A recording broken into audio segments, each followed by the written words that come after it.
supaya kan janjiannya kan jam 11. Oh.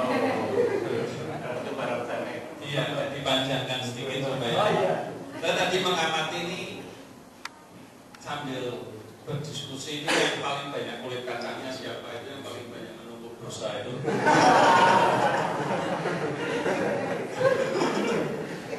Jadi kan boleh ngomong soal teologi, tapi yang di depan tetap harus diperhatikan. Nah, ini menarik tadinya yang contoh dari Romo Budi mengenai kesederhanaan dari Paus yang baru, bahwa pada saat dia terpilih dia bilang menyalami kadernya, kemudian bilang semoga Tuhan mengampuni kalian yang telah memilih saya. Sebenarnya itu suatu kerendahan hati yang sangat luar biasa. Saya mendadak teringat teman saya dari Lasem pernah cerita, kenal seorang kiai, tadi sekarang sudah meninggal, nanti boleh bisa dicek katanya. Kiai ini ya punya pondok pesantren, punya anak yang ngajari ngaji, ngajari macam-macam, tapi yang penting dia ngajari life skill, mandur, bikin tegel, masang keramik dan lain-lain sebagainya itu. Tapi waktu ditanya sudah naik haji belum, dia selalu bilang aku ora pantes.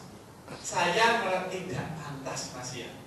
Nah, saya melihat ada kesamaan-kesamaan ini. Saya waktu mendengar soal Paus yang demikian rendah hati, kita tergerak. Saya yang belum Katolik merasa, aduh ini contoh. Saya waktu mendengar cerita seorang kiai di Lasem yang sekarang sudah meninggal, ini luar biasa.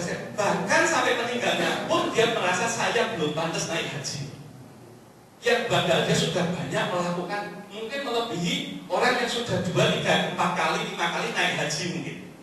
Tapi lah inilah menurut saya yang beyond religion, inilah yang sebenarnya perlu untuk dicontohkan. Artinya pemimpin agama itu tidak hanya contoh atau inspirasi buat umatnya, tapi dia harus bisa cross loh menurut saya. Sehingga umat lain itu bisa mencontoh, meskipun dia contohkannya untuk umatnya, tapi itu bisa cross karena nilai-nilai itu universal buat saya. Nah itu menurut saya, kalau pemuka agama cuma apik buat umatnya, menurut saya masih berapa persen itu kan? Karena pada intinya urusannya dengan Tuhan dan manusia, dan itu seluruh umat. Jadi kalau hanya untuk umatnya saja, menurut saya masih belum menjalankan apa-apa fungsinya sebagai wakil dari Tuhan misalnya. Jadi ini mungkin tadi juga untuk Ibu Suster juga, bagaimana kita bisa melakukan. Terus saya hal-hal kecil, saya pernah clipping satu berita di Suara Merdeka menarik, seorang biarawati Katolik lengkap dengan jubah Katoliknya lagi motong daging saat Idul Kurban. Loh itu sudah nggak usah takut mikir waktu mau bantu enaknya berjubah kok udung ya nggak usah.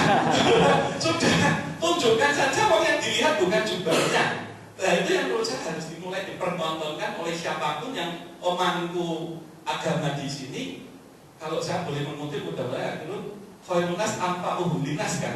Sebaik-baiknya manusia, dia yang bisa bermanfaat bagi orang lain. Nah, ini mungkin menjadi pegangan bagi betul ya? Ya, ini menjadi pegangan buat kita semua. Terutama untuk pemuka agama itu tadi, yang bahwa kalau dia untuk membuka agama umatnya sendiri mungkin gampang, tapi bagaimana bisa menginspirasi untuk yang lain. Terima kasih untuk Romo Budi, closing statement.